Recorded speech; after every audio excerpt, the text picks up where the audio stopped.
Imagine this. You're in a classroom, but it's not like any classroom you've ever seen before. The walls, they're sleek, metallic, reflecting the low light. The air feels almost electric, like something strange is about to happen. You glance around, and that's when you notice. Everyone else here, they're not human. Some have scales, others have multiple limbs, and their eyes blink sideways. And the subject for today, it's us. But they don't call us humans here. They call us Deathworlders. Why? Because Earth, our home, is considered one of the most dangerous planets in the galaxy. To them, it's a place so full of chaos and danger that most beings wouldn't even survive a day. But what really blows their minds, what they're about to learn today, is this: we use lava, yes, molten rock, to cook our food. Lava, the stuff that melts everything in its path. Humans, we cook with it. Picture that. Here we are, in this alien classroom, and they're all wondering, why? Why would anyone get that close to something that could destroy them in an instant? But that's just what we do, what humans do. To us, it's just another Tuesday. But this isn't just about cooking. No. Today, these students are about to learn something far more important. They're about to learn how humans, these so-called Deathworlders, don't just survive, we thrive. And as the alien professor begins his lecture, you can feel it. Everyone in the room is on the edge of their seat, wondering just what makes these Earthlings so unstoppable. Now we're in this alien classroom, but it's not like the classrooms back on Earth. The walls, they shine with this strange metallic glow. Everything feels cold, sterile, like the air itself is holding its breath. The technology here, it's beyond anything we could imagine. You look around, and the students, they're even stranger. Some have silver, scale skin that glints in the low light. One of them has 3 eyes, blinking, but not in sync. And right at the front of the room stands Professor HFY. Now, HFY, he's something else. He towers over the students, easily 8 feet tall, with skin that shimmers like polished metal. His voice? It's a low, deep hum that almost feels like it's vibrating through the walls. His species, the Vractions, they're known for their sharp intellect and even sharper tongues. He's lived through more centuries than most beings could dream of, and nothing surprises him anymore. But today, even he seems intrigued. Class, HFY begins, his voice echoing softly in the room. Today, we discuss one of the most peculiar species in the known galaxy. He taps a button, and in an instant, Earth appears, floating as a hologram in the center of the room. To these aliens, it looks peaceful. Blue oceans, swirling white clouds. But they know the truth. Earth is a death world, a place where the very environment is trying to kill you. And then, HFY says it. Deathworlders, he declares, and the entire room seems to freeze. Every alien in the classroom leans forward just a bit, their curiosity piqued. Because to them, Deathworlder isn't just a name, it's a title given only to those who survive on planets too dangerous for the rest of the galaxy. But it's not just the planet they're focused on, it's the creatures who live there, humans. They're asking themselves, how do we survive on a planet like that? And today, they're about to learn something that will turn their understanding upside down. Humans don't just survive, they adapt, they innovate, and they found a way to turn lava, molten rock, into a tool for cooking. To these students, that idea, it's unthinkable, reckless, but also fascinating. And that's exactly what makes us human. There it is, Earth, floating in the middle of the room like a gentle blue marble, peaceful. At least, that's how it looks to the untrained eye. But for these alien students, they know better. They've heard the stories, they've read the reports. Earth isn't just some ordinary planet. Earth is a death world. Now, what exactly does that mean? Well, in galactic terms, a death world is a planet so dangerous, so unpredictable, that most species wouldn't last a single day there. The environment itself is an enemy. Think about it. Violent storms, scorching deserts, freezing tundras, and that's just the weather. Earth is constantly shifting beneath its inhabitants' feet. Earthquakes, volcanoes, tsunamis. To these students, that's unimaginable. Their home planets are peaceful, stable. The ground doesn't shake. The sky doesn't scream with storms that could tear their homes apart. But on Earth, chaos is the norm. Professor SciFi steps closer to the floating hologram of Earth, his silver skin reflecting its light. Deathworlders, he continues, are those rare creatures who don't just survive in hostile environments, they adapt to them. Earth is a planet where life is constantly under threat, yet somehow, humans endure. They live alongside destruction. SciFi waves his hand, and the hologram shifts, showing scenes of Earth's most violent forces. A volcano erupts, spewing molten rock into the air. A tsunami crashes against a city's shoreline. The ground cracks open as an earthquake shakes a landscape apart. The students watch in stunned silence. To them, this is pure madness. One student finally speaks up. How do they live like this? Her voice trembling with disbelief. SciFi doesn't miss a beat. They don't just live, he says, they thrive. Humans have found ways to not only survive these extreme conditions, but to use them to their advantage. The students are shocked. It's one thing to endure such chaos. It's another to use it. Humans, they're beginning to realize, are not just survivors. They're innovators in ways the galaxy has never seen. And this is why Earth is a death world. Because for humans, danger isn't something to avoid. It's something to master. The room falls quiet. The alien students have just learned about the chaos that defines life on Earth. But they're about to hear something even more unbelievable. Professor SciFi lets the silence linger for a moment, allowing the weight of Earth's danger to settle in. And then, with a subtle movement, he taps another button. The hologram shifts again, this time zooming in on a volcanic region, molten rock flowing like rivers of fire. The students' eyes widen. This can't be right. Are they about to see what they think they're going to see? Humans, SciFi begins, have found ways to harness even the most destructive forces of their planet. Take this, for example, lava. He gestures to the flowing molten rock on the hologram. The alien students are already horrified. To them, lava is a symbol of absolute destruction. But humans cook with it. Yes, you heard that right. Lava cooking. It's an ancient technique that started in regions of Earth where volcanic activity is common. Places like Hawaii, Iceland, and even parts of Italy. Early humans, living near these dangerous environments, realized something remarkable. The intense heat from lava could be used to cook food. The students are stunned. One of them, a being with deep blue skin, stammers, "But lava, it would destroy anything it touches." SciFi gives a slight smile. "You would think so," he replies, "but humans have always pushed the limits of what's possible." In the early days, humans would cook food by burying it near volcanic vents, letting the earth itself act as the oven. The heat from the ground, so intense that it could burn through rock, would cook their meals to perfection. Imagine that for a moment. They weren't just surviving near these deadly forces. They were thriving, even mastering them. Over time, this method evolved. In some parts of the world, humans found ways to harness lava flows directly, using the molten rock to sear food in seconds. The intense heat would create a flavor unlike anything else, a technique passed down through generations, something that, even today, is still practiced in remote regions of Earth. The room remains silent. The aliens, they can't believe what they're hearing. To the alien students, the idea of using lava to cook seems reckless, dangerous. But to humans, it's just another way to adapt, to make use of the world around them in ways no other species would dare. It's not just a method of cooking. It's a testament to human creativity, their desire to turn the most extreme forces of nature into something that nourishes them.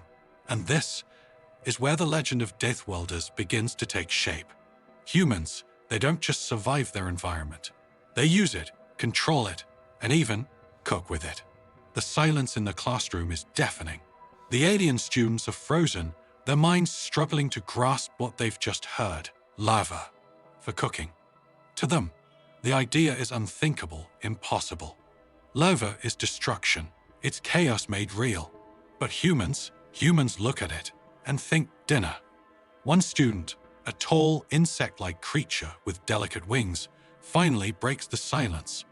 Professor Xayarvar, he asks cautiously, his voice clicking with disbelief. How can humans be so reckless? Don't they fear the risk? Xayarvar doesn't rush to answer. Instead, he looks out at the classroom, letting the weight of the question settle. You misunderstand, he finally says, his voice calm but commanding. Humans don't see it as recklessness. They see it as opportunity.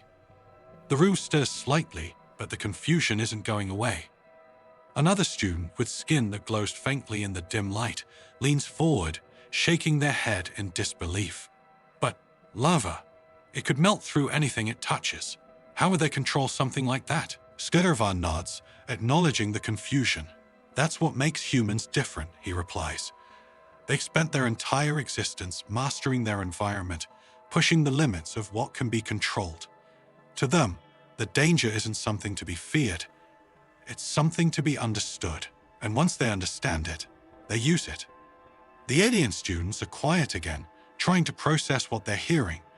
The idea that a species could look at something as deadly as lava and see it as a tool, it goes against everything they know. One student, a reptilian being with thick, scaly skin, mutters under his breath, "That's impossible." But Xayarvar doesn't seem surprised by their disbelief. He's seen it before, time and time again, when teaching about Deathworlders. He knows that to these students, humans seem reckless, even arrogant in the way they challenge the forces of nature.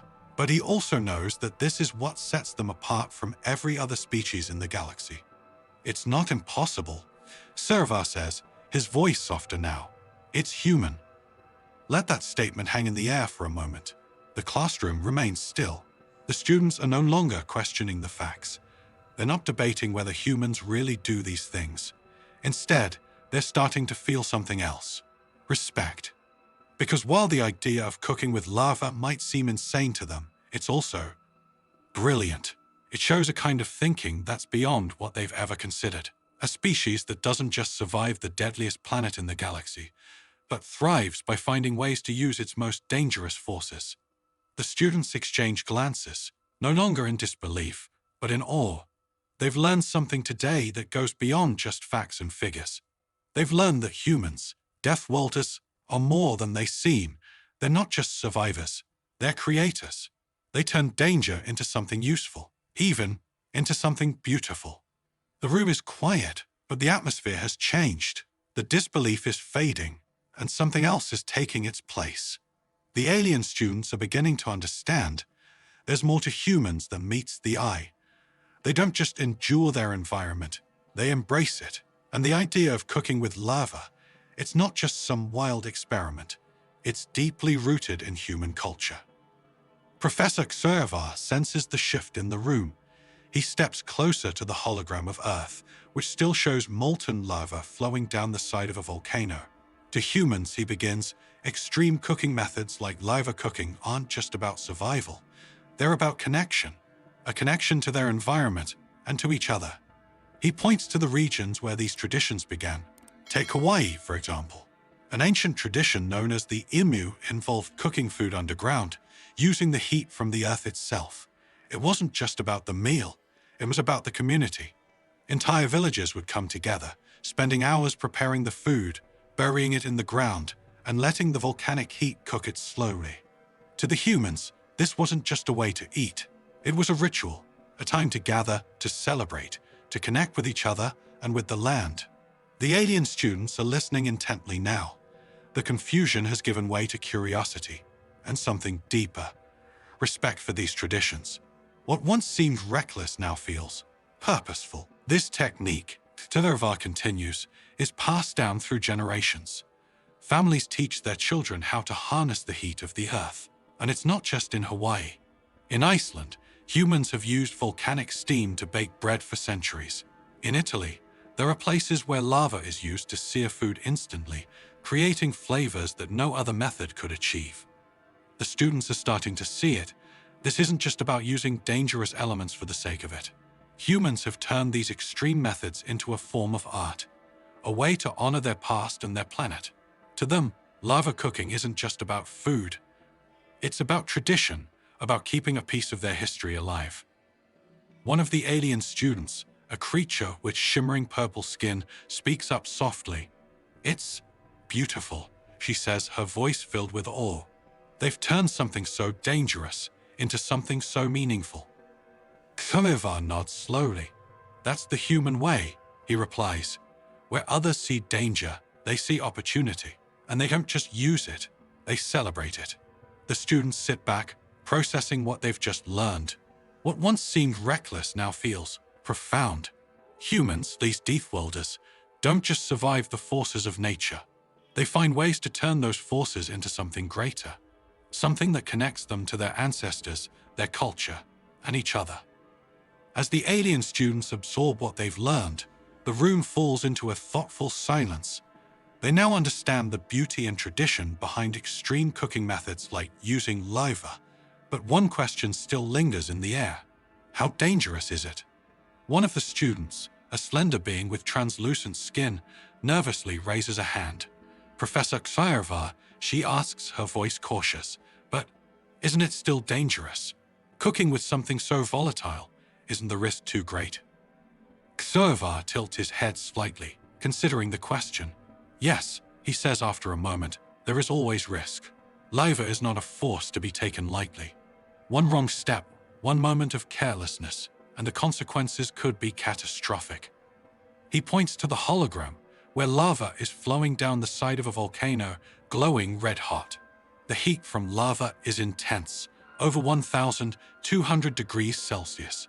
It can melt through metal, stone, even flesh. Humans who use lava in their cooking must be incredibly precise. There's no room for error. The students exchange nervous glances. The thought of being that close to something so destructive, it's hard for them to fathom. But HFY isn't finished. But he continues, with great risk comes great reward. Let that thought sink in for a moment. For humans, HFY explains, the reward isn't just in the food itself, though lava-cooked meals are said to have a unique, rich flavor that no other method can replicate. No, the reward is something deeper. It's the mastery of their environment, the ability to control something that others would see as uncontrollable. Every time humans cook with lava, he says, they are proving something, to themselves, to each other, that even in the face of the most dangerous forces on their planet, they can thrive. The students are quiet, considering his words. The idea of risk is something they understand well, but humans take it to a different level. For them, it's not just about avoiding danger, it's about embracing it, finding the balance between risk and reward. One of the students, a creature with thick, scaled skin, speaks up. "It's not just about the food?" he asks, his voice low. Xvar nods. "Exactly," he replies. "It's about the experience, the challenge. The reward isn't just in the meal, it's in knowing that they've conquered the very thing that could destroy them." The room is filled with a new kind of respect. The alien students are beginning to understand that for humans, danger is a part of life. But instead of running from it, they find ways to turn it into something meaningful, something worth the risk. Because for humans, the greater the risk, the greater the reward. And that, more than anything, is what makes them unique in the galaxy. The classroom has fallen into a thoughtful silence. The alien students sit still, their minds processing everything they've learned. What started as disbelief has transformed into something much deeper. They now see humans, Deathworlders, in a completely different light. It's no longer just about the danger, it's about the mastery of that danger. Professor SciFi stands at the front of the room, watching the students. He knows this lesson has shifted their perspective. Humans, once seen as reckless and chaotic, now appear as something far more complex. They don't just endure their planet's most extreme forces. They've learned to control them, to turn them into tools, even traditions. SciFi begins again, his voice calm but commanding, "What have we learned?" The students shift in their seats, exchanging glances. One of them, a being with crystalline skin that catches the light, finally raises a hand. "Humans, She says slowly they don't fear the forces of their world. They use them. They thrive on them. HFY nods, encouraging her to continue. Cooking with lava, she adds, it's not just about the food. It's about proving something. That they can control even the most dangerous elements of their planet. Another student, this one with iridescent eyes that reflect the hologram of Earth, chimes in. It's incredible, he says, almost in awe. To live on a planet like that, where everything could kill you, and still find ways to turn it into something beautiful. SciFi steps forward, his gaze moving across the room. Yes, he says softly, that is the human way. Where others see destruction, they see potential. Where others find chaos, they find balance. The students nod slowly, their expressions thoughtful. They've been taught to avoid danger, to protect themselves from the unknown. But humans have taken the opposite approach. They face it head-on, and in doing so, they created something extraordinary. One of the students, a reptilian being with a thick, scaled hide, raises a clawed hand. Professor, he begins cautiously. Do you think we could learn from them? Could we adapt the way they do? SciFi smiles faintly. Perhaps, he replies, but it would take more than just survival instincts. It would require a shift in thinking. Humans don't see danger as something to fear. They see it as a challenge, and that is what sets them apart. The classroom falls silent again, but this time, the silence feels different. It's not the quiet of disbelief, but the quiet of deep respect. The alien students have come to realize that humans aren't just a mystery to be studied. They're an example to be learned from. As the class comes to an end, SciFi taps the hologram, and the image of Earth fades away. This is only the beginning of what we'll explore about Deathworlders, he says with a slight smirk. Next time, we'll examine how they survived their first contact with hostile alien species, and what we might learn from them. The students remain seated for a moment, lost in thought, before slowly gathering their things. Today's lesson has given them more than facts. It's given them a new perspective. And for the first time, they leave the classroom with more than just curiosity. They leave with a sense of awe and perhaps just a little bit of envy. What do you think? Would you dare to cook with lava, or you think humans are pushing it just a little too far? If today's journey into the world of Deathworlders has taught us anything, it's that humans don't just survive, they thrive. They turn danger into opportunity, chaos into mastery, and even lava into a tool for something as simple and as meaningful as cooking. If you found this story as fascinating as we did, there's so much more to explore. Don't forget to hit that subscribe button so you never miss another adventure into the incredible and often unbelievable world of humans and beyond. And hey, while you're here, give this video a thumbs up if you're impressed by the sheer audacity of Deathworlders. We'd love to hear from you too. Drop a comment below. What's the craziest thing you've ever heard about humans? Would you be brave enough to try lava-cooked food? Let's get the conversation going in the comments. Thanks for watching, and remember, the galaxy is full of surprises, and we're just getting started. Stay curious, stay brave, and we'll see you in the next video.